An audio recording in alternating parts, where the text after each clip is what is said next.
자, 오늘 저와 여러분들이 함께 나누실 말씀은 디모데전서 2장 15절 말씀입니다. 디모데전서 2장 15절. 2 Timothy chapter 2, the verses 15입니다. 자, 같이 읽겠습니다. 그러나 여자들이 만일 정숙함으로써 믿음과 사랑과 거룩함에 거하면 그의 해산함으로 구원을 얻으리라. 아멘. 할렐루야. 자, 여러분 한 주간 동안 평안들 하셨습니까? 예. 자, 몇 주 전 프랑스 파리 올림픽이 끝나고 이제 파리에서는 패러럴 올림픽이 진행 중에 있습니다. 이제 이번 주에 패러럴 올림픽도 이제 끝나는데, 자, 근데 이게 파리 올림픽 기간 중에 아주 큰 이슈가 하나 있었는데요. 여자 복싱 경기 그 선수 중에 XY 남성 염색체를 가진 선수가 올림픽에 참가했습니다. 국제 복싱 협회 International Boxing Association에서는 이 선수가 여자 복싱 경기에 출전하지 못하도록 했습니다. 그럼에도 올림픽위원회에서 허락을 했는데요. 그 선수 이름이 이마네 칼리프라고 하는 알제리 선수입니다. 자, 이 선수가 올림픽 여자 복싱 16강전에서 이탈리아 안젤라 카리니아라는 선수와 경기를 했는데요. 이 이탈리아 선수도 메달이 기대되는 그런 선수였습니다. 그런데 1라운드 시작하자마자 이 이탈리아 카리나 선수는 칼리프 선수의 펀치를 2번 맞고 시작 46초 만에 바로 다운되었고 기권했습니다. 수년 동안 올림픽이면 운동하는 사람들에게는 꿈의 무대 아니겠습니까? 올림픽 메달을 위해 힘든 훈련을 견뎌냈고 또 얼마나 많은 펀치를 맞으면서 자신의 몸을 단련했겠습니까? 경기 후에 그녀가 인터뷰에서 이런 말을 했습니다. 코뼈가 부러지는 고통이었다. 내가 맞아본 펀치 중 이보다 강한 펀치는 없었다. 더 하다가는 죽을 수도 있겠다는 생각에 기권했다. 인터뷰를 했습니다. 그녀의 수년 동안의 노력은 46초 만에 끝났죠. 자, 요즘 스포츠계에는 이런 문제, 이슈들이 많이 일어나고 있습니다. 결국 XY 염색체를 가진 이 칼리프 선수는 파리올림픽 여자 복싱 66kg급에서 금메달을 땄고, 또 다른 남성 염색체를 가졌던 대만 국적의 린 위팅은 57kg급에서 압도적인 실력으로 금메달을 땄습니다. 하이스쿨에 다니는 딸을 두신 부모님들은 좀 공감하실 것 같은데, 자녀가 학교 마칭 밴드나 오케스트라에 들어가게 되면 1년마다 한 번씩 출입을 가게 됩니다. 마칭 밴드나 오케스트라 출입을 갈 경우 아이들은 올랜도로 가기도 하고 또 카네기홀, 뉴욕 카네기홀에 가서 연주할 기회도 있어요. 자, 이렇게 출입을 갈 경우 아이들은 호텔에서 잠을 자게 됩니다. 아이들이 밖에서 잠을 자게 되면 부모는 당연히 걱정을 하게 되죠. 저도 학부모로서 제 딸이 올랜도 마칭 밴드 출입을 가기 전에 학교에서 준비한 출입 설명회를 간 적이 있었는데요. 그때 거기서 그 행사의 스태프들이 나와서 아이오와 교육국에서는 아이들 호텔 방 배정을 할 때 분명하게 태어날 때 젠더로 합니다라고 확실하게 학부모들에게 여러 번 강조하며 전달하는 것을 보고, 이런 성 이슈가 지금 고등학교 학생들에게까지 아주 크게 영향을 미치고 있구나라는 것을 느꼈었습니다. 자, 오늘 저는 이런 트랜스젠더들을 비난하거나 평가하려는 것이 아니라 과연 성경은 무엇을 여자로 정의하고 있는지를 살펴보고 그 내면에 담겨져 있는 복음을 살펴보려고 합니다. 자, 오늘 본문 다시 한번 읽어볼까요? 디모데전서 2장 15절. 그러나 여자들이 만일 정숙함으로써 믿음과 사랑과 거룩함에 거하면 그의 해산함으로 구원을 얻으리라. 자, 성경은 여자를 말하면서 여자의 해산을 구원과 연결시키고 있습니다. 자, 구원이라는 것은 종교를 떠나 모든 인간들의 궁극적인 목적이기 때문에 여자의 존재를 확정짓는 요소를 해산이라고 말할 수 있는 것입니다. 그러니까 성경에 의하면 해산할 수 있는 상태의 몸이 아닌 존재는 여성이 아닌 것입니다. 해산할 수 있는 몸의 상태. 이것이 성경의 여자에 대한 표면적인 정의입니다. 자, 그리고 표면적인 의미가 있다는 말은 그 안에 내면적인 의미가 있음을 내포하고 하는 것이죠. 마치 율법이 표면적인 것이라면 그 안에 복음이 내면적으로 함유되어 있는 것과 마찬가지인 것입니다. 자, 오늘 우리는 여자에 대한 이런 표면적인 의미들을 넘어서 오늘의 본문이 안으로 담아내고 있는 복음을 살펴보겠습니다. 창세기 1장의 창조 이야기에서 둘째 날 하나님께서 윗물과 아랫물을 나누시고 그 사이에 창공, 궁창이라는 것을 두십니다. 그 사이. 자, 그런데 윗물과 그 아랫물, 그 사이에라고 말한 그 사이에에 사용된 단어 히브리어는 타베크라고 하는 단어인데 그 가운데에, 그 공간 가운데에 이런 의미를 가지는 단어입니다. 공간, 텅 빈 공간이 있었다는 거예요. 생긴 거죠. 윗물과 아랫물 사이에. 자, 멀어진 그 사이를 예수께서 들어오셔서 윗물과 아랫물 사이를 십자가로 연결시키시죠.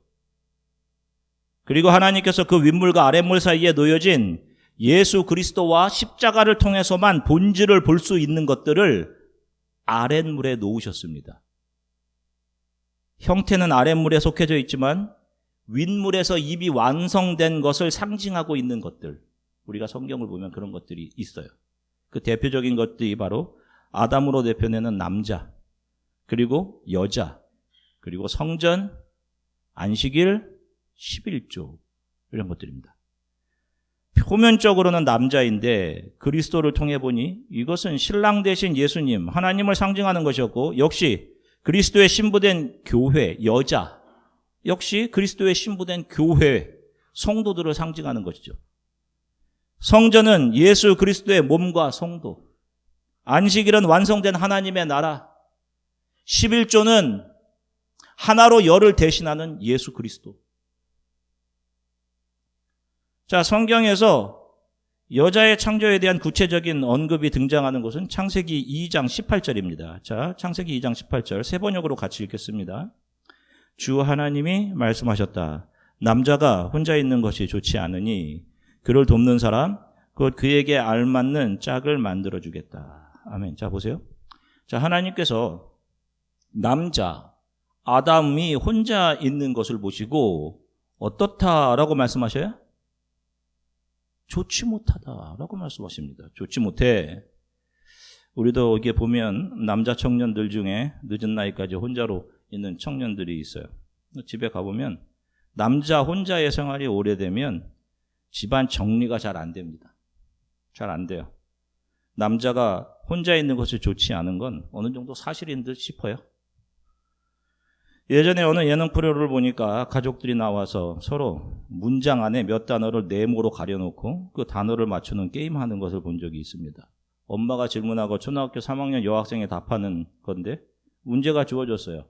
혼자 사는 우리 삼촌 방에는 네모가 없다. 정답은 엄마가 한 정답은 창문이 없다. 였는데 아이가 창문이라고 답한 게 아니라 소망이라고 답하더라고요. 혼자 사는 우리 삼촌 방에는 소망이 없다. 자, 좋지 못하다에 사용된 단어가 히브리어로 토브입니다. 토브. 그러니까 아담 혼자 있는 것이 선하지 못하다라고 하시는 거예요. 자, 여러분 잘 아셔야 할 것은 하나님께서는 아담이 선하지 않은 것이다라고 말씀하신 것이 아니라 아담이 혼자 있는 상태를 선하지 못한 것으로 말씀하고 계신 겁니다. 자, 왜 선하지 못한 것인가요? 하나님께서 아담을 창조하시고 분명히 뭐라고 말씀하셨어요? 아름답다 라고 하셨단 말입니다. 그런데 왜 또 갑자기 혼자 있는 아담의 상태를 선하지 못하다라고 하시는 걸까요? 지금부터가 조금 어려울 수 있는데 여러분 이걸 잘 이해하시면 여러분들이 성경을 읽어나가는데 정말로 큰 도움이 됩니다.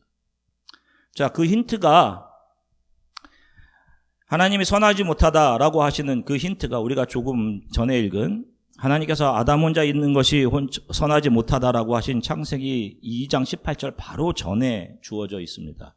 자, 창세기 2장 16, 17절 세 번역으로 같이 읽겠습니다. 주 하나님이 사람에게 명하셨다.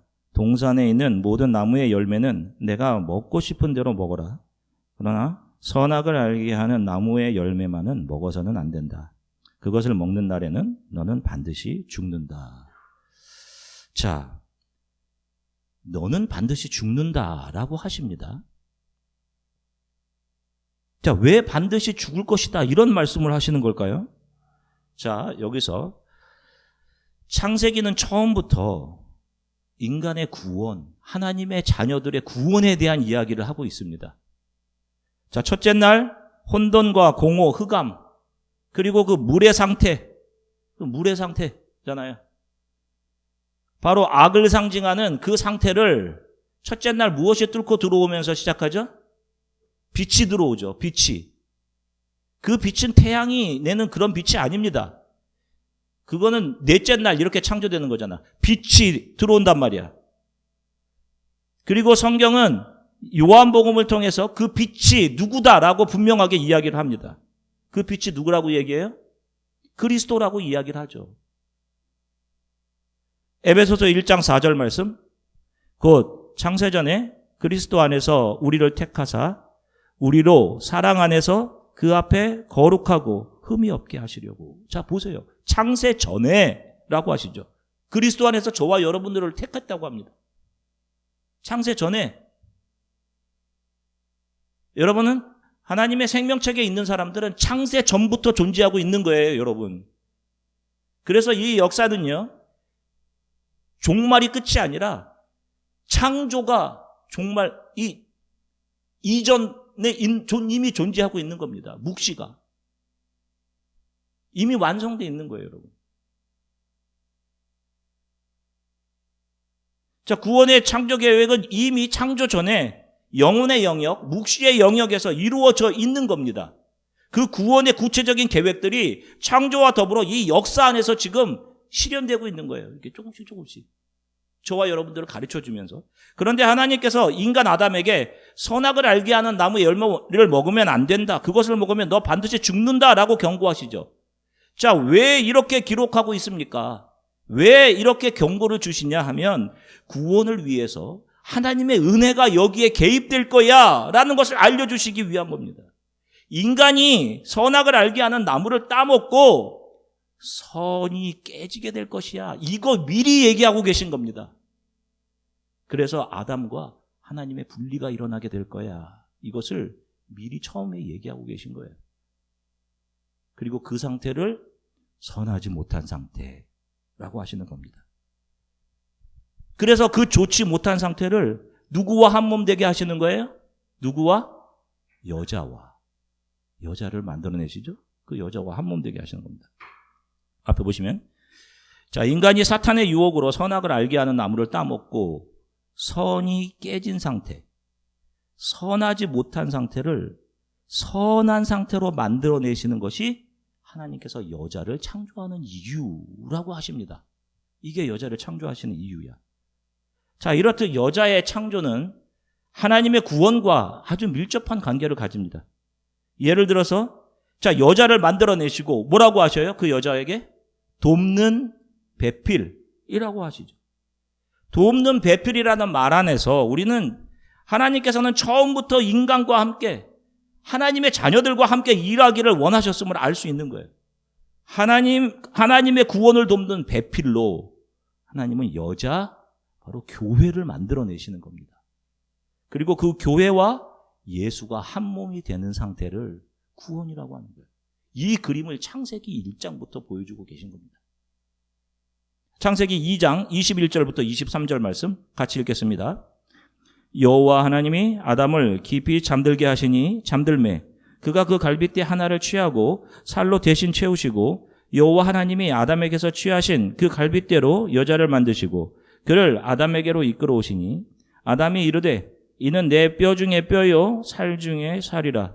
이것을 남자에게서 취하였은즉 여자라 부르리라 하니라. 아멘. 보세요.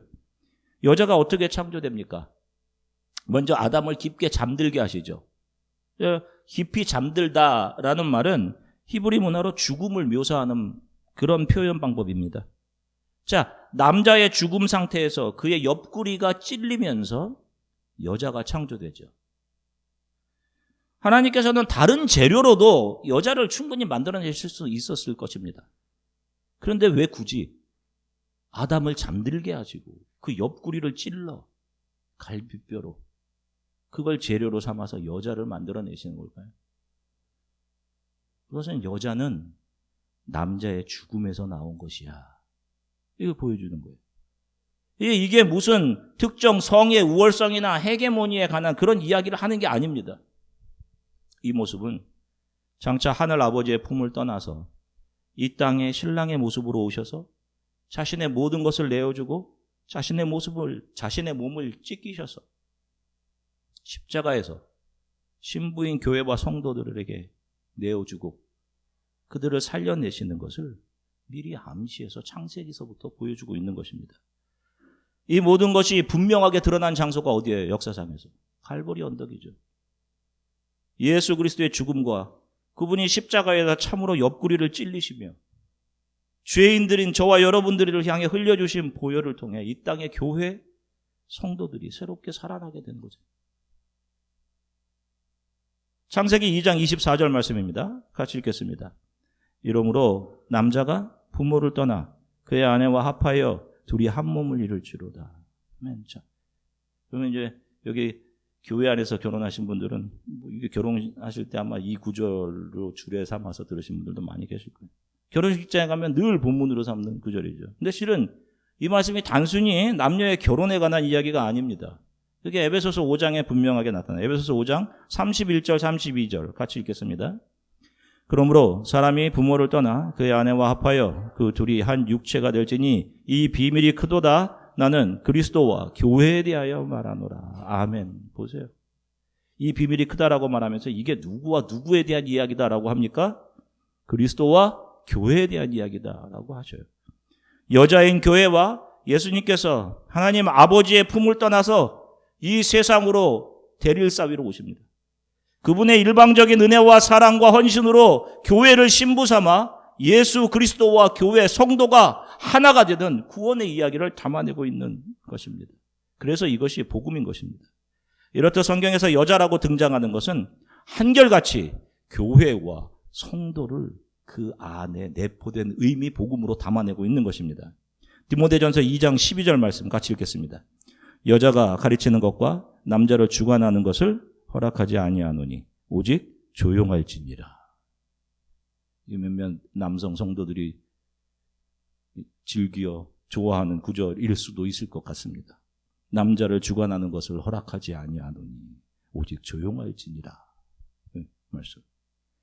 이 말씀 역시 하나님 앞에서 예수 그리스도의 몸을 통해 나오게 된 저를 포함한 교회와 여러 성도들, 여러분들은 교회에서 자신들의 생각을 죽이고 신랑 대신 예수께 속한 자로 내 생각과 내 의지를 내려놓아라 라고 하는 그런 말씀인 겁니다. 성도들아, 너희들이 교회에서 주인 되려고 하지 말아라. 너희는 가르치려는 사람들이 아니라 그리스도의 말씀을 듣고 배우는 자들이다 라는 의미가 담겨져 있는 말씀이에요. 그러므로 페미니즘 신학 이런 것이 있을 수가 없는 이유가 여러분 페미니즘이라는 것 자체가 필연적으로 이 제한된 물질계 안에서나 존재할 수밖에 없는 투쟁과 방어 기제의 산물이기 때문에 그렇습니다. 하나님의 나라에 속한 것이 아니에요. 성경이 그런 것을 다루고 있는 것이 아닙니다. 성경은 이 세상의 제도들과 그 제도들이 존재하는 방식인 투쟁과 갈등 혹은 협력을 통해서 거기서의 유익이나 평화를 얻어내고자 하는 것들, 그런 것들을 다루는 책이 아닙니다. 그런 것들은 이 세상에 속한 일들인 것이죠. 세상 나라에 속한 일들. 갈라디아서 3장 28절 말씀 같이 읽겠습니다. 너희는 유대인이나 헬라인이나 종이나 자유인이나 남자나 여자나 다 그리스도 예수 안에서 하나니라. 아멘. 보세요. 성경은 남자, 여자, 심지어는 세상에 구분해 놓은 그 사람의 신분들과 상관없이 모두를 다 하나로 보고 있단 말입니다, 여러분. 저와 여러분들이 이런 마음들을 가지고 있어야 되는 거예요, 여러분. 남자도 여자도 다 하나인 것이죠. 천국에서 성의 구별이 있겠습니까, 여러분? 천국에서 예수님께서 말씀하셨잖아요. 거기 장가가는 일도 없어, 거기는. 그런 게 어디 있어? 이 땅에서 잠깐 남자와 여자 주신 것은 여러분 그 위치에서 구원을 우리들에게 설명해 주시고자 하는 거예요. 주신 거예요, 여러분. 잠시. 이 땅에서만 유효한 것이지. 그러니 교회 안에서 남자와 여자의 차별이 있을 수 없죠. 다시 한번 오늘 본문 디모데전서 2장 15절 말씀 읽겠습니다. 그러나 여자들이 만일 정숙함으로써 믿음과 사랑과 거룩함에 거하면 그의 해산함으로 구원을 얻으리라. 자, 이제 오늘 우리가 이 본문을 이제 이해할 단계까지 왔습니다. 이것이 바로 여자 예수 그리스도의 십자가의 보혈로 이 땅에 태어난 성도 교회에 주시는 말씀입니다. 저와 여러분들은 예수 그리스도의 해산의 고통, 그리스도의 고통을 통해 이 땅에 태어났죠. 그런 우리 교회와 성도들이 무엇을 통해 구원을 얻을 것이다라고 합니까? 해산함을 통해서. 좋아요, 여러분들. 해산함을. 이것이 생물학적 여자에게 주시는 말씀이면 이거 전혀 이해할 수 없는 말씀이 됩니다. 아이를 낳지 못하는 여인에게는 영원한 생명이 없다는 것이잖아요. 반대로 아이를 잘 낳은 아이 한 셋, 넷, 다섯 여인이 구원에 이르게 된다는 것은 오직 은혜, 오직 믿음으로 구원을 얻게 된다는 성경의 구원의 원리와는 거리가 먼 것 아닙니까? 자, 이것은 정확하게 예수 그리스도의 십자가에서의 고통으로 태어난 그분의 자기 자신을 내어주심으로 인해 태어난 성도, 교회, 바로 저와 여러분들에게 하시는 말씀입니다. 교회와 성도는 이 땅을 살아가면서 예수께서 이 땅에 오셔서 하셨던 것처럼 자신의 모든 것을 다 내어주어서 누군가를 예수 그리스도의 사람으로 잉태해내는 일을 마치고 하나님 앞에 서게 되는 것입니다. 그래서 성경이 저와 여러분들 예수 그리스도를 믿고 그분을 따라 신앙의 길을 가는 성도들을 여자들이라고 하는 거예요. 이렇게 누군가를 위해 해산의 고통을 견뎌내고 그를 예수의 사람으로 거듭나게 하는 것이 바로 저와 여러분들 교회에 주신 사명인 것입니다, 여러분. 그래서 여러분 기억하세요. 우리 교회 역시 이 미국 아이오와 이곳에 있어요. 여기서 우리는 세상의 지식과 정보를 나누는 것, 그런 것 아닙니다, 여러분. 여기서 어떻게 하면 잘 정착할까? 그건 세상의 일이에요, 여러분. 여러분이 뭘 아셔야 되는 거예요, 여러분? 하나님의 나라가 있음을 우리 서로에게 그것으로 권면하며 마라나타 서로에게 인사하면서 누군가 우리가 얻은 이 구원의 기쁨을 알게 되도록 우리가 해산의 고통을 하며 하나님 저 영혼을 긍휼히 여겨주세요. 이 사명을 우리가 교회로서 잘 지켜내야 하는 것입니다, 여러분. 그런 사명을 무시하고 외면하고 우리들끼리 잘 모여서 잘 먹고 잘 즐기고 자기 자신만 생각하고 자신의 즐거움과 성공 욕구를 채우기 위해 살아가면 안 되는 거예요. 안 되는 겁니다. 해산의 능력을 잃어버린 거예요. 여자가 아니지. 성경이 이야기하는 성도가 아닌 것이죠. 예수 그리스도께 속해서 그분이 십자가에 쏟으신 보혈과 옆구리에서 쏟아내신 물과 피로 인해 저와 여러분들 새롭게 태어난 예수 그리스도의 신부요 교회들이요 성도들입니다. 그분이 나를 위해 모든 것을 다 쏟아내셨기 때문에 우리도 그 길 위에 서서 우리의 것을 누군가를 위해 다 쏟아내야 하는 사람들인 겁니다. 십자가의 은혜로 거듭난 사람들만 성령, 윗물에 속해 묵시의 영역, 하나님의 나라를 소망하고 믿음으로 바라볼 수 있습니다. 그 무엇과도 비교할 수 없는 그 나라, 그 영광, 그 나라의 자녀로 나를 해산해내신 예수의 은혜가 오늘의 나를 감사로 또 소망을 붙들고 살아갈 수 있게 하는 것입니다. 그래서 우리 성도들은 나의 만족과 유익을 위해 살던 내 자랑을 위해 살던 옛사람이 죽어가고 내가 손해를 당하고 내가 죽는 십자가의 삶을 살아내야 하는 사람들인 것입니다. 사랑하는 성도 여러분, 주 안에서 잉태된 거듭난 여자들이며 교회인 사랑하는 성도 여러분, 예수께서 나에게 부어주신 은혜와 사랑이 우리 안에 담겨져 있다면 이제 여러분들은 그것으로 누군가를 예수 안으로 들어오도록 그들을 위해 해산의 수고를 참아내며 그들이 예수의 사람으로 거듭나게 하는 교회의 사명을 온전히 붙잡고 이 신앙의 길을 가셔야 하는 겁니다. 저와 여러분들의 삶에 이런 해산의 고통과 해산이 있게 되기를 주 예수 그리스도의 이름으로 간절히 축원합니다. 잠시 기도하겠습니다. 함께 기도했으면 좋겠습니다. 저와 여러분들의 삶이 나의 만족과 유익을 채우기 위해 살아왔던 삶이라면 하나님 저를 용서해 주십시오.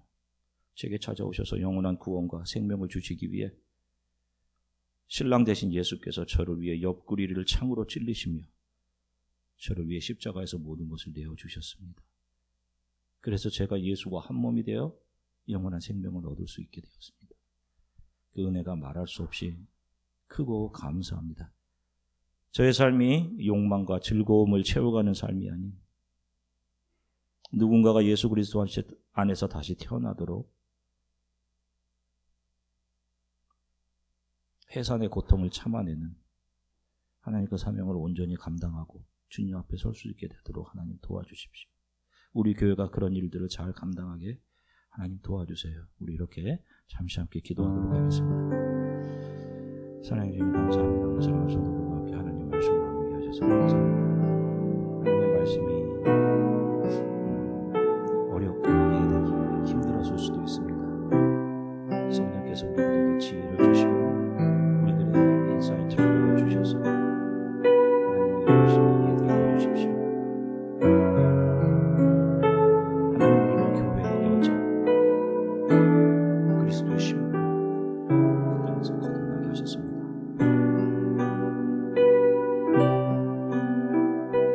상처 많은 여인에게 찾아와 우물가에서 그 여인을 기다리시며 참 신랑 되신 예수 그리스도를 소개해 알려주었던 거죠. 하나님의 말씀이 기억나게 하시고 얼마나 그 하나님의 사랑과 하나님의 은혜가 우리들에게 부어져 있는지 또 우리들이 어떠한 모습으로 우리의 삶을 살아가야 하는지 우리 성도들의 삶이 하나님의 말씀이 기억나게 도와주십시오. 부족하고 아픈 성도들 하나님께서 만져주시고 청년들과 학생들에게 지혜를 주시니 시대를 분별할 수 있는